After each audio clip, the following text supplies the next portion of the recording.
this is an iHeart podcast. Guaranteed human. With no fees or minimums on checking accounts, it's no wonder the Capital One bank guy is so passionate about banking with Capital One. If he were here, he wouldn't just tell you about no fees or minimums. He'd also talk about how most Capital One cafes are open 7 days a week to assist with your banking needs. Yep, even on weekends. It's pretty much all he talks about, in a good way. What's in your wallet? Terms apply. See CapitalOne.com/bank. Capital One, N.A., member FDIC. The NFL playoffs are here, and it all starts with Wild Card Weekend powered by Verizon. Man, it all comes down to this. 12 teams, 6 games, 3 days, and one epic weekend. My goodness! It's win or go home, and every moment counts on the road to Super Bowl 60. It's a touchdown! Wild Card Weekend powered by Verizon. January 10th through 12th. Visit watch.nfl.com for the full schedule. Brought to you by the reinvented 2012 Camry. It's ready. Are you? Welcome to Stuff You Should Know from HowStuffWorks.com. The future of our planet depends on the forward thinkers among us. Green technology, the power of community, and the future of our planet are things we can change together. Visit HowStuffWorks.com and search Forward Thinking to join the movement. Hi, and welcome to the podcast. I'm Josh Clark. There's Chuck Bryant. Chuck, are you falling asleep, buddy? Meditating. It's the morning. This is not our usual time to record, so I'm very curious to see just how much worse than usual this one turns out. But it is Friday morning. Is it? You know me, I'm big on the Friday recording. It's Friday Shorts Day again. I know. Chuck looks like a straight-up summer babe. See my gams, as Yeah. Gary called them? His legs look like milk bottles. Is that a good thing? They're pretty white. Okay. Yeah. Oh, I thought you meant the curvature. No. Okay, the whiteness. Although, yeah, now that I look at it. Emily slathers me with sunblock, so I'm not allowed to be tan anymore. Do you have to wear like one of those big sun hats I do. when you go out? I do. My dad dresses like that. He dresses like he's afraid of SARS or something. He puts on a big old hat and a little surgical mask when he mows Really? the lawn and stuff. Oh, yeah. It's awesome. He gets very androgynous when he's mowing the lawn. Okay. It's weird. Chuck, we got a package recently that I would like you to describe. Josh, this is, dare I say, one of the cooler promotional items I've ever seen from a company. Agreed. Agreed? Yeah. This is from our parent company, Discovery, and what they did was they sent out to promote their Shark Week, which, as everyone knows, is huge. It is. Have you ever seen the shark on the building at Discovery HQ in Describe Silver Springs? Well, it's a pretty standard-looking building normally, but around Shark Week time, they have a giant shark head coming out of the building on one side and a giant shark tail coming out on the other, and I suspect a giant shark fin coming out of the top. And on the sides. It looks awesome. It's pretty cool. Actually, you can Google that if you're interested in looking at that. I think if you'd like to look up Discovery Headquarters Shark Week, I'm sure you can find pictures. And Chuck and I know a little bit about sharks. We've written tons of articles on them around Shark Week, haven't we? Many, many. Mm-hmm. And so what they sent out was it's a jar, art directed to look like an old beat-up jar. Sure. That may have washed up on shore. Uh-huh. And inside, we were surprised to first find a pair of chewed-up beach shorts. Blood-stained beach shorts. And we've been warned that they were going to smell. They didn't, in fact, smell. Right. They did not. Smell like death or gore. We got this cool giant shark tooth with on a little keychain. Yeah. We got another big old shark tooth. Too. Another little floaty keychain. There's an obit in there. There's an obituary. There's an obituary typed as if it was from an old newspaper of Chief Martin Brody from Jaws fame. Yeah, and one of our marketing people, Sam Adorno, found that her obit turned up in one of the marketing packages too. Right. She was scanning her own death notice on the date of her funeral. Interesting. Yeah. He's pretty lovely cool. and fetching, Sam Adorno. Sure. And they sent out all this stuff, and basically they sent them to just different companies and media outlets around the country. But they did it anonymously, right? That's the trick, is you don't really know what it is. You just get this suspicious package that I never would have opened had I not known where it was from, to be honest. Yeah. It would have frightened me. It is pretty cool. But yeah, it is really cool. Good idea. But it directs you to go to frenziedwaters.com, right? Yeah, and that's a new there's some site. pretty cool stuff on that, thanks in part to our own Mr. Chuck Bryant. Yes. Who helped come up with some aspects of this marketing campaign, didn't you? I mean, Yeah. what don't you do, Chuck? I do it all, dude. Yeah, you do. You wear many hats, and each one is more fetching than the last. Yeah, I did the fake diary thing from the shark attacks of 1916, and I'm really excited. It's an awesome, cool thing to work on. And our sisters in arms over at Stuff You Missed in History class, Uh-huh. I think they just recorded one about the shark attacks of 1916, which really happened. Yeah, it was a great story. I was a little jealous they got to do that one, but Are you? Is that's that why fun. you haven't been talking to either of them? I know. I boycotted them. Yeah. Well, we happened to do something pretty cool recently. Yes. So back to us. Yeah, it's always about us. And that is that we swam with whale sharks. Among many other types of fish and sharks and skates and rays. Yeah, that manta ray was huge. We swam with the manta ray that was at least the size of me or Chuck. Yeah, I mean, the wingspan had to be 6 or 8 feet across. It was a big boy. Very cool. The big attraction, this is at the Georgia Aquarium, the big attraction, though, is definitely the whale sharks, which were, I think, 16 to, 20 feet. Was the female was 20 feet? Yeah, and you know what? It was a noticeable difference when that female came by. Mm-hmm. That's Yeah, the she coolest was thing I've ever big. had the opportunity to do. Yeah, so let's talk about Yes. whale sharks. We'll talk about swimming with them in a little more detail. But Right. Chuck, tell me about whale sharks. And this is based on an article on HowStuffWorks.com that you wrote. Indeed. You are the whale shark expert. Well. You spank me whenever we get into whale shark trivia. Right. I stalk off crying. Which is all the time. Yeah. Let's talk about the whale shark. Everyone knows that it is the largest fish in the sea, I didn't know that. which also makes it the largest shark in the sea. Yeah. And some of these can reportedly grow to over 60 feet, dude. Which is like 20 feet longer than a full-size school bus. Yeah.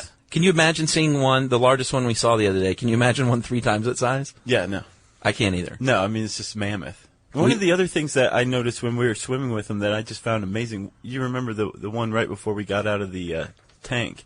Yes. I think it was the female. She was swimming right toward me and then dipped right below me. Really? And came within centimeters of Yeah. touching me. But at no point did she touch me. So they apparently have some really great sense of kinetics. Yeah. Knowing exactly where every part of their body is in relation to other things. Right. Because I don't understand how it didn't brush against me. Yeah, a couple of times we had them swim kind of right under us. We didn't do a scuba dive, just so people know we were up top, but with a scuba tank and mask. And they swam right under us, and I'd turn around to look, and I would see that big tail coming at me, the big dorsal fin, and I just knew it was going to smack me on the way by, but it just It never did. went right on by. So they're huge, and they do appear kind of lumbering, but really they're super graceful. I agree. Yeah, they're very cool, and they're cool looking too. And there were hammerheads in there too. There were. I was a little nervous. The hammerheads were kind of eyeing us. Yeah, they kind of stayed down low though, which is good. But it turned out to be the grouper who was the big threat, right? Yeah, the grouper was cool looking because it was. A grouper just looks like fish. If you look up fish, it just looks like a fish, like you would see in a little small tank. Sure. But it was 300 pounds. It looked Yeah. like some Land of the Lost giant fish. Yeah, and it was undergoing sexual transformation, like Hedwig in The Angry Inch. Right. Apparently, when they turn about 25 or so, they go all hermaphrodite and change sex, and apparently it's not a pleasant process. So we had a grumpy grouper in there who was in a tank with different kinds of sharks, rays. It was actually the biggest threat to us in that tank. Hard to believe. Yeah. They said the jaw could break your arm if it bit down. 300 pounds of anything can break your arm. So back to the whale shark. The whale shark lives in warm ocean waters, pretty much everywhere where it's warm. Except the Mediterranean. Exactly, which I thought was a little odd. It is a little odd. I'd want to hang out in the Mediterranean if I was a whale shark. And they're starting to migrate in new and surprising places. Like they anytime they pop up, I was reading an article, they popped up off the coast of Mississippi. Yeah. Louisiana, actually, I'm sorry. And some guy who spotted them was a commercial fisherman. Really? And they were hanging around, and within like several hours or a day, his commercial fishing vessel was suddenly a research vessel. So all these scientists flew down and chartered his boat and went out there. He took them out there to study them. Oh, cool. Because we know so little about them, right? Yeah, for the most part. They're starting to learn, though, since we've been able to keep them in captivity. They're learning a lot more. Yeah. As Chris Coco, our host and shark expert at the aquarium. Yeah, and Chuck and I aren't immune to the arguments about zoology and keeping animals in captivity or the whole concept of a zoo. I definitely see both sides of the argument. I do too. It's I a know tough you situation. do too. But Chris Coco was able to produce some evidence that this exhibit at the Georgia Aquarium, and I think they're the only whale sharks in the Western Hemisphere in captivity, right? Yeah, you can find them in Japan, and then 15 minutes down the road from where we are. Yeah. Which is pretty cool. Right. Support for this show comes from Public, the investing platform for those who take it seriously. On Public, you can build a multi-asset portfolio of stocks, bonds, options, crypto, and now generated assets, which allow you to turn any idea into an investable index with AI. It all starts with your prompt, from renewable energy companies with high free cash flow to semiconductor suppliers growing revenue over 20% year over year. You can literally type any prompt and put the AI to work. It screens thousands of stocks, buys one-of-a-kind index, and lets you backtest it against the S&P 500. Then you can invest in a few clicks. Generated assets are like ETFs with infinite possibilities, completely customizable and based on your thesis, not someone else's. Go to public.com/SYSK and earn an uncapped 1% bonus when you transfer your portfolio. That's public.com/SYSK. Paid for by Public Investing. Brokerage services by Open to the Public Investing, Inc., member FINRA and SIPC. Advisory services by Public Advisors, LLC, SEC registered advisor. Generated Assets is an interactive analysis tool. Output is for informational purposes only and is not an investment recommendation or advice. Complete disclosures available at public.com/disclosures. The NFL playoffs are here, and it all starts with Wild Card Weekend powered by Verizon. Man, it all comes down to this. 12 teams, 6 games, 3 days, and 1 epic weekend. My goodness! It's win or go home, and every moment counts on the road to Super Bowl 60. It's a touchdown! Wild Card Weekend powered by Verizon. January 10th through 12th. Visit watch.nfl.com for the full schedule. So Chris said that they had gotten their whale sharks from Taiwan, which is like the whale shark fishing capital of the world. Sadly. I think they consume the most whale shark meat of any country in the world as well. Yeah. But since that exhibit opened, they formed a relationship with Taiwan. Taiwan's kill quota went from, I think, a couple hundred a year for each individual to 0. Yeah. And one of the reasons why is they were able to show that if you allow a whale shark to live, if you kill a whale shark, in Taiwan I read that fishermen would get about 10 kilograms a pound, or 10 cents a kilogram. That was an odd conversion. Yeah, it was. 10 cents a kilogram for whale shark meat, which is kind of substantial, but really not so much. No, not really. In India, they get something like $4,000 a whale shark. A lot of money. It is, but that's it. That's all you made off of that whale shark. Regardless of the size? Right. Okay. But at the same time, you've killed it. You can only make money off of its sale once. Right. Thanks to the burgeoning, sector of ecotourism, people are starting to figure out that you can make money over and over and over again off of a single whale shark through ecotourism. True. Right? Yeah. Because, what we did when we swam at the Georgia Aquarium, anybody can do for I think $250 or whatever. $225 for a swim, and then $350. Yeah, for dive. full scuba diving. Yeah. And Georgia Aquarium's not the only place to do it. I mean, you can do it out in the wild. Yeah. And people are realizing that you can make a ton of money off of it. I think the Australia Conservation Union estimated that the annual value of each whale shark is somewhere in the neighborhood of $182,000 or $282,000. Really? And we're talking, some of the economies where whale sharks hang out are not the richest in the world. Right. So, they can generate serious income if these local economies can figure out how to really most efficiently shift from whale shark fishing to ecotourism. Right. And finning. Which is gross. Yeah, shark finning. For those of you who don't know, shark fin soup is a delicacy in certain parts of the world. And shark finning literally means you pull the shark up on your boat, sometimes not even. Sometimes they do it from the water, dude. And cut the fins off and throw it back in the water, or just keep it in the water where the shark dies. Right. And that's it. That's the only part they use is the fin. Well, they bleed to death. Yeah, it's awful. And they also, without their fin, they lose any way of navigation. Right. So they're just kind of drifting about and bleeding to death. It's not a nice death. No. And we should also say, too, that the whale shark doesn't reach reproductive age until they think about 25 or 30 years.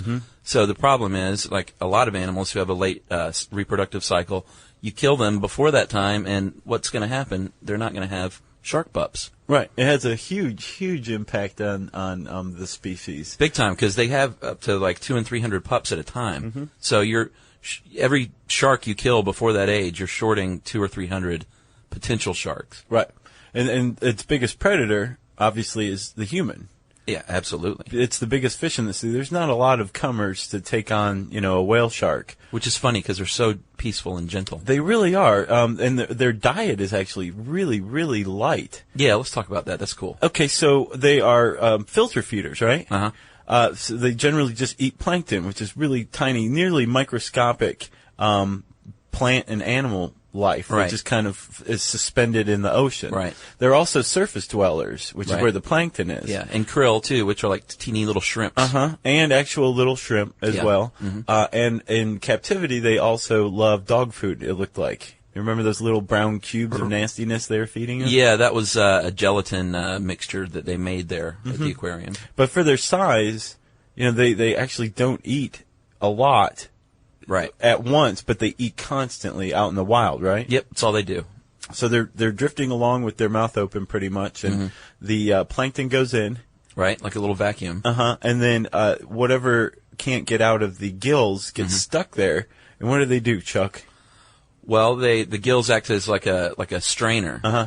So the water goes out, and then the algae and the krill and everything are in the mouth, and that's Right, it. but don't they cough? And they cough it up, like they hawk up a bunch of plankton? Oh yeah, if it's too big, I think 2 centimeters, anything over 2 centimeters, they'll hack back up, Right. and spit out. And I did ask Chris at the aquarium, like when you're feeding these guys, do one of these other fish, because the other fish kind of hang out to try and get little leftovers. Yeah. Remember? Yeah. And I was like, do you ever see one of the bigger fish accidentally get sucked in this huge mouth? And he said, yeah, that's happened a couple of times, and they pretty much cough it back out really quickly. Yeah. And yeah, the he fish said that swims out of there. The fish has expelled it about twice the speed it was originally going in. Yeah. I really wanted to see that happen. I did actually. too. Yeah. Because, Unfortunately, no. fish make funny faces when they're scared. They do. So we have figured out some stuff about whale sharks, just from the few studies that have been able to be conducted. I read an estimate, Chuck, that there was like an estimated 500,000 in the wild. Really? Which is really, really low. Yeah. Especially considering that millions of sharks are killed each year recreationally. Millions, dude. Millions. It's hard to believe. The highest estimate I saw was 100 million. The median, I think, was about 30 million. Sad. But yeah, if there's 500,000 of you and I know. people are indiscriminately killing sharks, then you're in trouble. Yeah, well, they're listed as vulnerable by the World Conservation Union. Mm-hmm. So that's no good. But what we have figured out, for a long time, they thought that whale sharks actually laid eggs, right? Yeah. Which is not the case. No, they have pups. They do. I think in 1995, a female whale shark was killed, and they cut her open and found 300 whale shark pups in her belly. 16 to 24 inches. I bet that is one of the cutest things you've ever seen. Dead whale shark pups? No, well, it's it's funny. Yeah, I forgot the fact that they were dead. That sounded pretty insensitive. I would just say like a 2-foot whale shark pup would be really cute, alive. I'm sure, because they're pretty cute at 20 feet. They are. Yeah.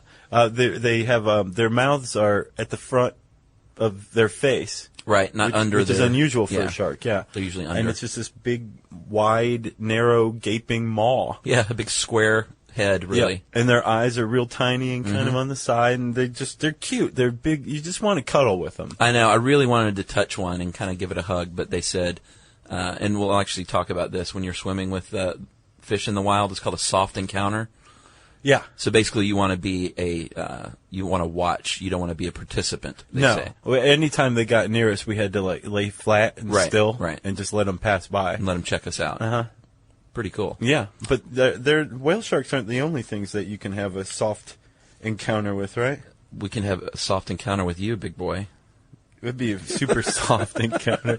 But even our producer Jerry got in on that one. Yes, he couldn't resist. You can also swim with humpback whales. That's pretty popular. In the Dominican Republic and the South Pacific island of Tonga, you can swim with humpback whales. Another docile creature. And Chuck, actually, there's a place in the Philippines that has become kind of a hot spot for soft encounters, soft in-water encounters, right? I don't know why soft encounter cracks me up so much. It is kind of funny. Yeah. And that's Donsol, Philippines. Right. Mm-hmm. They were really the first to get on board with the soft encounter ecotourism thing. Right. And they've kind of provided a model for everybody else. Yeah. Absolutely. You know another creature that people like swimming with, but it doesn't usually work out? Dolphins. People love dolphins. Well, yeah, you said in another article that you wrote, what was the name of it? What sea creatures can you swim with? Yeah, that you would think that, you just hang on to the dolphin's fin and go for a ride, and maybe it would let you, but all of a sudden you'd find that you were going really fast, and if the dolphin wanted to, it'd dive really deep, and you would be in some serious trouble. Yeah, dolphins are fun, but there's no way you're going to do the flipper thing and hang on and take a little ride. Plus also they're deadly creatures. Are and they? They hate humans. Dolphins? Sure. No, I thought they liked people. You're joshing. They're all about the soft encounter. There is another side of the coin here. You can also swim with sea lions, by the way, and stingrays, and seals here and there. Like in the UK, you can swim with seals. But there is another side to this, which a lot of wildlife experts kind of decry this whole practice. And they say, you shouldn't be able to do this at SeaWorld. You shouldn't do this in the wild, because when you swim with sharks, like the small reef sharks and things will chum the water. They say that disrupts their feeding cycle, and just humans being around them basically says disrupts their whole underwater system they got going there. Oh yeah, definitely. I mean, think about it. We're all pretty much lousy with swine flu these days. You don't need to bring that into their environment. It's terrible. So there are two sides to the coin. I mean, it's good for a lot of these places. It's a big part of their income as a country. A lot of these places are poorer. They're not like swimming off the coast of Ibiza or anything like that. No, like Philippines, not necessarily the wealthiest country in the world. Yeah, so they could use the money. Where do you fall? What do you think? Of ecotourism versus the butchering of sharks? Well, no. I mean, just period. Like, should they be completely left alone, or should this stuff be allowed? I'm curious. Because I still don't know what to think. I think you can learn a lot, but who knows if there's any damage being done. Well, yeah, also, and the other problem is you posted about the French Tourism Board asking Parisians to smile at the tourist swine recently, right? I mean, there are a lot of yokels out there who would love to just maybe get in a slap fight with a seal or something like that. Right. So there's always that danger, but again, I think if it's the choice between making money, you have to make money. Humans have to make money. Yeah. And if you're a coastal economy, you're going to make money off of the sea. Right. So you're going to make money off of the sea through conservation that ecotourism can provide, or you're going to do it by catching and killing whale sharks for their fins. Right. That's clearly the choice is obvious. True. And there's also more sustainable ways that you can carry out ecotourism as well. And I think that since it's such a new and budding economic sector, we don't really fully know how to do that yet. But I think it's good that that's the direction we're moving in. I agree. Yeah. That's my final judgment. Support for this show comes from Public, the investing platform for those who take it seriously. On Public, you can build a multi-asset portfolio of stocks, bonds, options, crypto, and now generated assets, which allow you to turn any idea into an investable index with AI. It all starts with your prompt, from renewable energy companies with high free cash flow to semiconductor suppliers growing revenue over 20% year over year. You can literally type any prompt and put the AI to work. It screens thousands of stocks, buys one-of-a-kind index, and lets you backtest it against the S&P 500. Then you can invest in a few clicks. Generated assets are like ETFs with infinite possibilities, completely customizable and based on your thesis, not someone else's. Go to public.com/SYSK and earn an uncapped 1% bonus when you transfer your portfolio. That's public.com/SYSK. Paid for by Public Investing. Brokerage services by Open to the Public Investing, Inc., member FINRA and SIPC. Advisory services by Public Advisors, LLC, SEC registered advisor. Generated Assets is an interactive analysis tool. Output is for informational purposes only and is not an investment recommendation or advice. Complete disclosures available at public.com/disclosures. Disclosures. The NFL playoffs are here, and it all starts with Wild Card Weekend powered by Verizon. Man, it all comes down to this. 12 teams, 6 games, 3 days, and 1 epic weekend. My goodness! It's win or go home, and every moment counts on the road to Super Bowl 60. It's a touchdown! Wild Card Weekend powered by Verizon. January 10th through 12th. Visit watch.nfl.com for the full schedule. What I want to do now is, and I know I kept you because you were scuba certified. I apologize again. Don't worry about it. It's okay. I kept you from scuba diving because I could not scuba dive, and we both had to stay together. That's my next goal. I want to get down there because we got the whale shark, and we got some of the smaller fish checking us out. But I wanted to get down there with the sharks, the hammerhead and the reef shark. What did you think about breathing underwater, though? How cool is that? Pretty cool. When you're actually completely submerged and you're breathing cool. underwater, it's the most amazing thing ever. Yeah, but it wore me out. We talked about that. I was exhausted We were that day. Totally wiped for the rest of the day. Completely wiped out. And it wasn't just the bacon cheeseburger and chicken fingers we each had for lunch afterward. It was definitely the compressed air. Yeah. Has an effect, but it's still a pretty cool hobby, Yeah. albeit probably the most expensive one around. Yeah. Aside from maybe private piloting. Yeah, I would say that's expensive too. I got one more thing for the whale sharks for you. What you got? So, India is a huge whale shark fishing capital. Okay. And there was a holy man named Murari Bapu, who a couple of years back was visiting Veravel, India, which is a coastal town. Mm-hmm. And he waded out into the water and saw a whale shark caught in a net. And he blessed it and said that he would like to see this whale shark freed and left alone. And this really bustling whale shark capital suddenly, whale shark fishing dropped off. Really? Completely. And the local government had been trying to prevent whale shark fishing for years to no avail. This guy goes out there, blesses a whale shark, and all of a sudden they don't whale shark out there anymore. Really? Yeah. Huh. Yeah. So maybe we could get Al Gore in a robe or something, and yeah, or he just could get wander this guy. around too. Yeah. I don't know how much credit he would get in, say, Louisiana. Right. But he's working his magic in India. Sportsman's paradise. So go, Bapu. Thank you. Have a soft encounter with him. That's it for whale sharks. And we would like to go ahead and tell you to head on over to frenziedwaters.com. That has Mr. Chuck Bryant and some of our other staffers from HowStuffWorks.com's work on that site. You can also check out sharkweek.com for a bunch of stuff on the internet for Shark Week. And if you're too lazy to type, you can just watch Shark Week on Discovery Channel from exactly. August 2nd to 8th. Yeah, and watch Blood in the Water. That's the show they did about the 1916 attacks in New Jersey. It's really cool. I watched it. Oh, yeah? Yeah, it's good. And if you want to see the picture of Joshers and I with the whale sharks, I put one up on the blog. Yeah, what was the name of the post? I believe it was Josh and Chuck swim with sharks. Appropriately enough. Yes, it should have been Josh and Chuck have soft encounter, but that would have been a different picture altogether. Yeah, you can find that. And actually, you can also find some really nice articles that Chuck Bryant wrote on sharks in general on HowStuffWorks.com. And Molly Edmonds, she wrote a lot of them. Sure, so did Toothman. Uh-huh. Yeah. You can find those on HowStuffWorks.com. And since I just said that word together, that means it's time for listener mail. Right. Okay, Josh, I'm just going to call this one Toxo Listener Mail.